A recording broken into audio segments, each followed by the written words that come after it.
Welcome to class 10th. This is your first video and today we will discuss chapter number 1, real number of your class 10th. So I have already drawn the flowchart on the board. आप देख सकते हैं यहाँ पर हम जब chapter number 1 discuss कर रहे हैं, the name of the chapter is real number. और आपका जो हमेशा जो फर्स्ट चैप्टर आता है 6th standard to 10th standard, that is always about a numbers. 6th standard the chapter was knowing our numbers. In 7th class the first chapter was integers, 8th class rational number, 9th class number system. तो 10th standard में जो सबसे पहला chapter है वो भी real numbers है. ठीक है, तो सबसे पहले हम रियल नंबर्स होता क्या है वो जानकारी लेते हैं और फिर इस चैप्टर की हम डेप्थ में जाएंगे आगे. तो the name of the chapter is real number. So what is real number? Real number होता क्या है? तो this real number consist of two type of a number. जो हमने अभी तक जितने भी नंबर पढ़े हैं that is called real numbers. From our junior classes to senior classes हमने जितने भी नंबर्स पढ़े हैं वो सारे नंबर रियल नंबर्स होते हैं. ठीक है, तो नंबर्स दो टाइप के होते हैं, एक रियल नंबर्स होता है और एक इमेजिनरी नंबर होता है. बट 10th स्टैंडर्ड तक के सिलेबस में आप लोगों को इमेजिनरी नंबर कहीं पे भी इंट्रोड्यूस नहीं होता है. सो हमारा जो टॉपिक हम डिस्कस करने वाले हैं that is real number. Real number consist of two type of number. Real number के अंदर दो टाइप के नंबर्स होते हैं जो बोर्ड पे लिख रखे हैं. One is rational number and another is irrational number. ठीक है, rational number you have already studied in your class 8th standard and 7th also. तो रैशनल नंबर होता क्या है? ऐसे नंबर जो p by q फॉर्म में होते हैं. ठीक है, those numbers which are in the form of p by q. In short अगर अपन बोलें तो न्यूमरेटर अपॉन डिनोमिनेटर वाले जो नंबर्स होते हैं, जो अपॉन वाले नंबर दिखते हैं हमको, हम लाइन खींचते हैं बीच में, ऐसे नंबर्स को रैशनल नंबर बोला जाता है. So this is your rational number form of p by q where q is not equals to 0. q is not equals to 0 एक बहुत बड़ा पॉइंट है जो अपने आप में कंफ्यूजन क्रिएट करता है. सब पहला कंफ्यूजन बच्चों को मन में आता है कि अगर सर q 0 हो गया तो फिर वो रैशनल नहीं होगा, that means it is a irrational number. ठीक है, बट वो एजम्पशन भी आपका रॉन्ग है. ठीक है, अगर q 0 है तो वो कोई भी टाइप का नंबर नहीं है. ठीक है, अगर डिनोमिनेटर 0 आता है तो it is neither a rational number nor a irrational number. वो कोई भी टाइप का नंबर नहीं है. उसकी वैल्यू होती है इनफाइनाइट एंड इनफाइनाइट मीन्स होता है नॉट डिफाइंड. और जिस चीज़ को आप डिफाइन नहीं कर सकते उसको ना तो रैशनल की कैटेगरी में डाल सकते हैं हम, ना इरैशनल की कैटेगरी में डाल सकते हैं. ठीक है, तो कोई भी टाइप के नंबर के लिए हमको q 0 नहीं चाहिए, है ना. हमारा ग्राउंड फ्लोर 0 होगा तो हमारी बिल्डिंग कैसे खड़ी होगी? ठीक है, तो उसी तरीके से अगर हमारा नीचे डिनोमिनेटर में 0 है तो वो किसी भी कैटेगरी में नहीं आता, नॉट डिफाइंड हो जाता है. And p and q are integers. जो ऊपर नंबर आ रहा है न्यूमरेटर और जो नीचे नंबर आ रहा है that is denominator. This both numbers are integers. p is also integers and q is also an integer. ठीक है, व्हाट इज इंटीजर्स? अब इंटीजर्स क्या होता है सर, ये भी हमको कंफ्यूजन में है. I have written integers also. The negative numbers 0 and the positive numbers are called integers. तो इनको इंटीजर्स बोलते हैं. तो जो ऊपर वाला नंबर है और नीचे वाला नंबर है ये दोनों इंटीजर्स होते हैं. ठीक है, तो सिंपल लैंग्वेज में रैशनल नंबर वो नंबर होते हैं जो अपॉन के फॉर्म में होते हैं या फिर जिनको अपॉन के फॉर्म में हम लिख सकते हैं. सर कैसे sir? Examples, let us discuss some examples. 2 by 3 numerator upon denominator. More examples. -5 is -5 a rational number?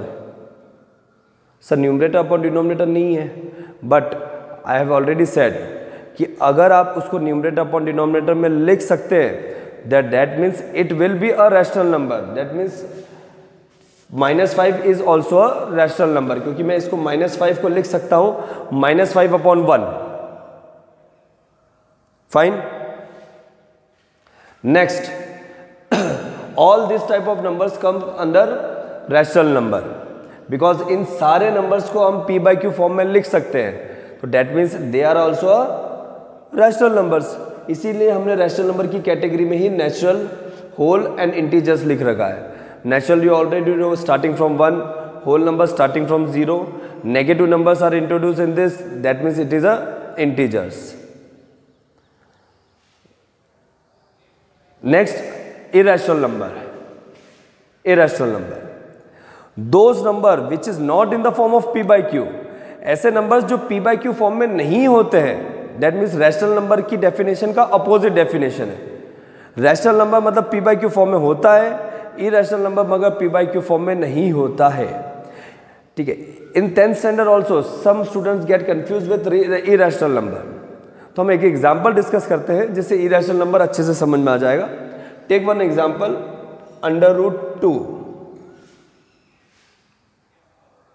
Some of the students say that it is a rational number, I can prove that। तो मैंने पूछा कैसे भी है, तो उसने बोला sir I can write √2/1, मैं इसको √2/1 लिख सकता हूँ। ठीक है, करेक्ट स्टेटमेंट, राइट स्टेटमेंट। अभी भी ये रैशनल नंबर नहीं है। ठीक है, क्यों? क्योंकि रैशनल नंबर की पूरी डेफिनेशन अगर बच्चे को पता होती तो ये क्वेश्चन नहीं आता। पूरी डेफिनेशन रैशनल नंबर की यहाँ लिख रखी है, P and Q are integers. ठीक है, तो देखते हैं, हम चेक करते हैं। Q नॉट इक्वल्स टू 0 तक तो बराबर है। P and Q are integers, this is your P। क्या इंटीजर्स में आपको √2 दिखाई दे रहा है कहीं? नहीं।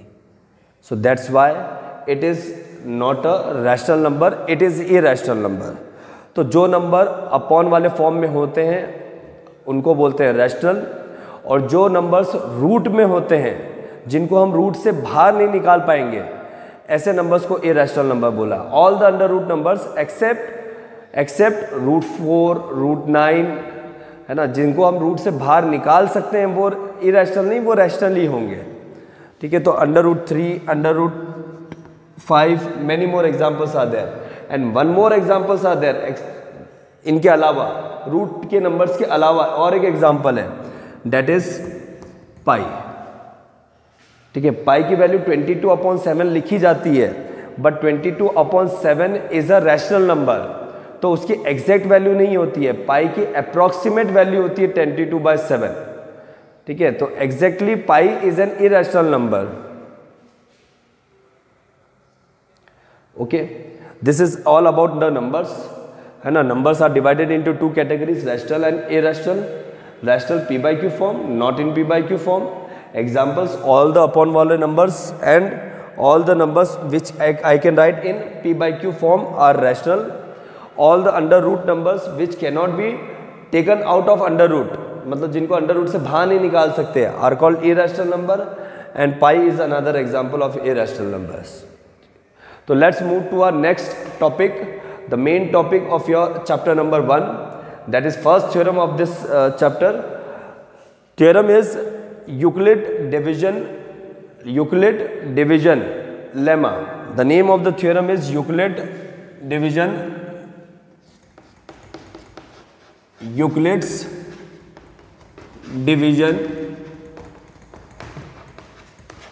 lemma. Euclid division lemma. Given positive integers a and b, there exist unique integers q and r satisfying this relation. You have to learn this statement. ठीक है, sometimes in CBSE exams they ask state Euclid division lemma. So आपको अगर ऐसा question पूछा जाएगा state, so you have to write this statement. To learn this statement, it is given in your book also. So अब what Euclid division lemma के according क्या कहना चाह रहा है ये theorem? Given positive integers A and B, positive integers आपको A and B हैं आपके पास। पॉजिटिव इंटीजर मतलब 1 से शुरुआत होती है, 1 से, because 0 is neither negative nor positive, तो 1 से शुरुआत होती है पॉजिटिव इंटीजर्स की। There exist unique integer Q and R जो इस कंडीशन को सेटिस्फाई करेगा जहाँ r is less than b है। अब ये जो लैंग्वेज है ये कॉम्प्लिकेटेड है सर, इतना इजीली हम लोगों को अंडरस्टैंडेबल नहीं है। ठीक है, इसको अपन चेंज करते हैं, इसको हम उस चीज़ में कन्वर्ट करेंगे जो आप लोगों ने पहले पढ़ रखी है। ठीक है, देखिए आप, ये आप शायद आप लोगों को ऑलरेडी पता होगा, dividend is equals to divisor into quotient plus reminder.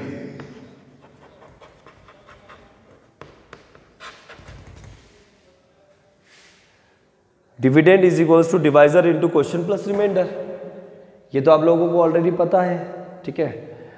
जब हम डिवाइड करते हैं किसी नंबर को दूसरे नंबर से तो ये थ्योरम अप्लाई होती है, ठीक है। ये स्टेटमेंट आप लोगों ने पहले ऑलरेडी पढ़ रखा है, यही स्टेटमेंट यहाँ लिख रखा है, देखिए आप ध्यान से। Dividend is equals to divisor into quotient plus reminder.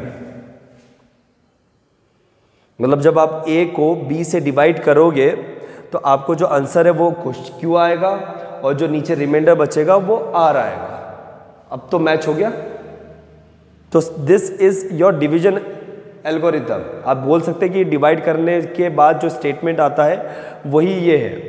अब इसके आगे और एक लाइन लिखी हुई है सर, ये कुछ जीरो से लेकर ये कंफ्यूजिंग है सर, ये क्या चीज़ दे रखी है, ठीक है। जब भी आप किसी नंबर को किसी दूसरे नंबर से डिवाइड करते हैं तो रिमाइंडर या तो जीरो से बड़ा आएगा, रिमाइंडर जीरो से छोटा नहीं आएगा, क्योंकि नेगेटिव कैसे आएगा।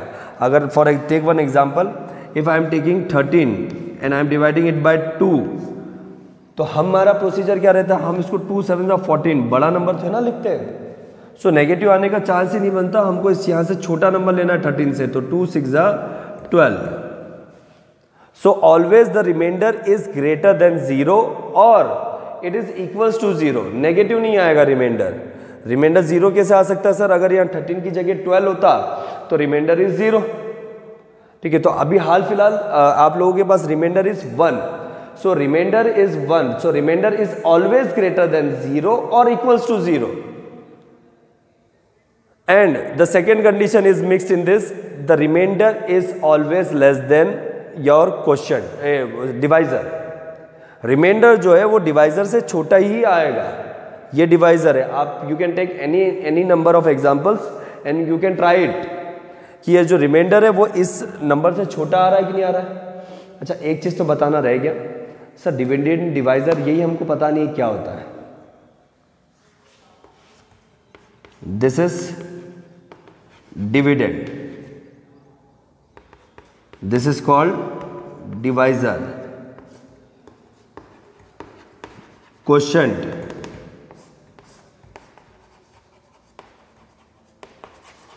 remainder, a, b, q and r. So this is called Euclid division lemma, and the application of this theorem we will discuss its application। दो एप्लीकेशन होते हैं, दो तरह के क्वेश्चन फ्रेम होते हैं। First question is to find the HCF of a given 2 और 3 numbers. हमको HCF फाइंड करना है, बट उसके लिए हमको क्या यूज करना है, Euclid division lemma. And second type of question is to prove. आपको प्रूफ वाले क्वेश्चन दिखाई देंगे आपकी फर्स्ट एक्सरसाइज में, वो भी इसी से सॉल्व होंगे, यूक्लिड डिवीजन लेमा से सॉल्व होंगे। तो इसके दो एप्लीकेशन है, one is to find the HCF and another to prove certain type of questions. दो टाइप के हमको क्वेश्चन दिखाई देंगे और हम दो टाइप के क्वेश्चन डिस्कस कर रहे हैं। तो first type of question is to how to find the HCF of 2 numbers by using Euclid division lemma, ठीक है। इस वीडियो में आपको कभी भी किसी भी चीज को नोट करने की जरूरत है, so you can pause your video and note it down. Okay, so let's move to our first type of number, that is Euclid division, how to find the HCF of 2 numbers.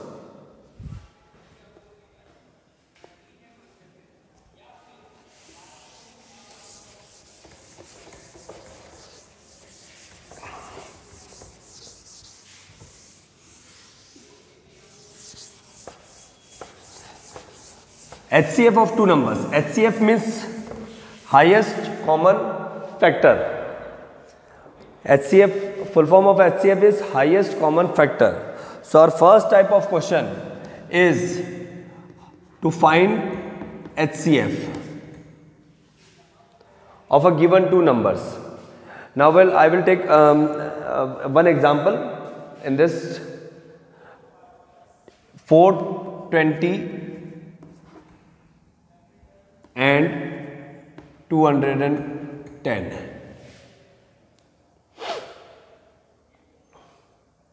ठीक है. The first step you have to look the both the numbers. आपको दोनों number देखना है और आपको ये decide करना है कि which number is greater. ठीक है, इन दोनों में से कौन सा बड़ा है, और जो बड़ा है उसको हम a मानेंगे. a means what? Dividend. a is equals to bq plus r. I am using this theorem. So 420 and 210, which number is greater? 420 is greater. So our a is, value of a is 420 and value of b is 210.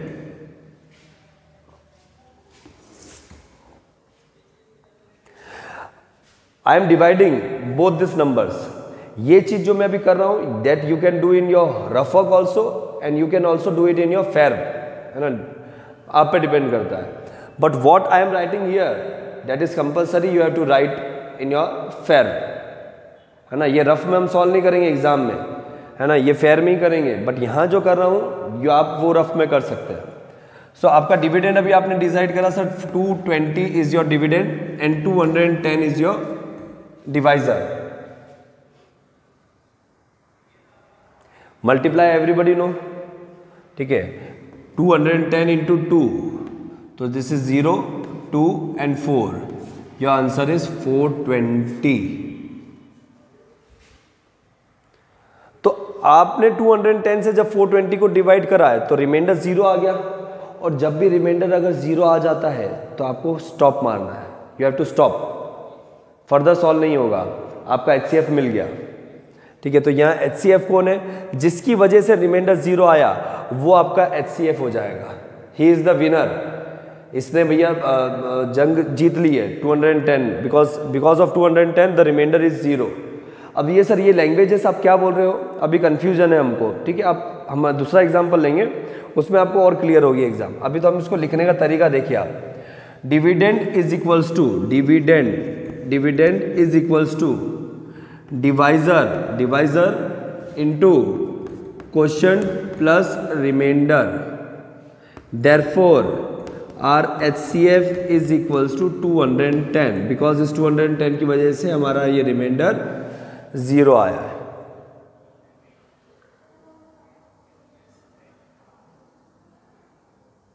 ठीक है, अब दूसरा कोई example लेते हैं.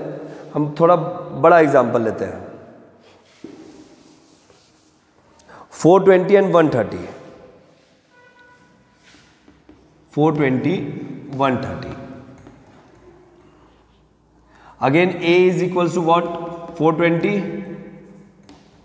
And B is equals to 130. Start करेंगे हम. 420 is the dividend and 130 is your divisor.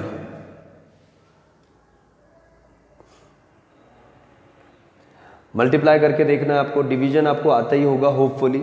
फिर भी अगर कोई स्लाइटली कंफ्यूजन है तो देख लीजिए मेरी प्रोसीजर. आप लोगों को डिलोबरेट करके बता रहा हूं मैं, ताकि आप मिस्टेक ना करें. 130 को मल्टीप्लाई करेंगे हम 2 से. सो 0, 6, 2. काफ़ी छोटा है 420 से. So let's try with another number. Let's try with 3. तो 0, 9 and 3. 390 is closer to 420. So 130 into 3 is 390. Remainder is 30. अब देखिए, अभी आपको जो मैंने बोला था आप कंफ्यूज होंगे. 130 is की वजह से 0 नहीं आया. So he is not the winner. जिसने खड्डा खोदा किसी के लिए और काम नहीं हुआ, 30 बच गया. अब जो बच गया वो क्या करेगा? वो बदला लेगा. ठीक है, 130 ने इसको डिवाइड करा और 30 बच गया. अब जो बच गया वो बदला लेगा 130 से भैया, क्योंकि जो बच जाएगा वो अपना रिवेंज लेगा. तो 30 अब डिवाइड करेगा 130 को, क्योंकि वो बच गया था. अब 30 130 को जब डिवाइड करेंगे हम तो अगेन वही मल्टीप्लाई करेंगे हम. तो 4 आ जाएगा, 4 टाइम्स 120, सो रिमाइंडर इज 10। अब 30 ने भी कुछ करा था 130 के साथ, है ना, 130 में भी रिमाइंडर बच गया 10, दोबारा 110 रिवेंज लेगा 30 से, तो जिसने डिवाइड करा वो खुद डिवाइड होने आ गया रिमाइंडर से। 10 3 30 एंड द रिमाइंडर इज 0। अब कोई भी बदले के लिए नहीं बचा, है ना। 10 किससे लेगा, क्योंकि जब उसने 30 को डिवाइड करा रिमाइंडर 0 आ गया साफ। So who is the winner at last? 10। सो या HCF, value of HCF is 10। But इसमें कहीं से कहीं तक हम लोगों को ये नहीं दिखाई दे रहा है कि हमारा HCF यूक्लिड डिवीजन लेमा की मदद से आया है। So we have to write in the form of Euclid division lemma. How to write? See this, this work you can do in your rough work और फेयर वर्क, है ना, as per your comfortable zone, but this you have to write in your fair. Euclid division lemma, dividend is equals to divisor into quotient plus remainder। ध्यान रखिए reminder ये है, ना कि यहां पर तक जाना है आपको। This is repeated division, so एक डिवीजन कंप्लीट होगा उसका स्टेटमेंट आपको लिखना पड़ेगा। So this is your remainder. Next, dividend, divisor, quotient plus remainder. Third, dividend, divisor, quotient plus remainder. तो therefore our HCF is equals to 10।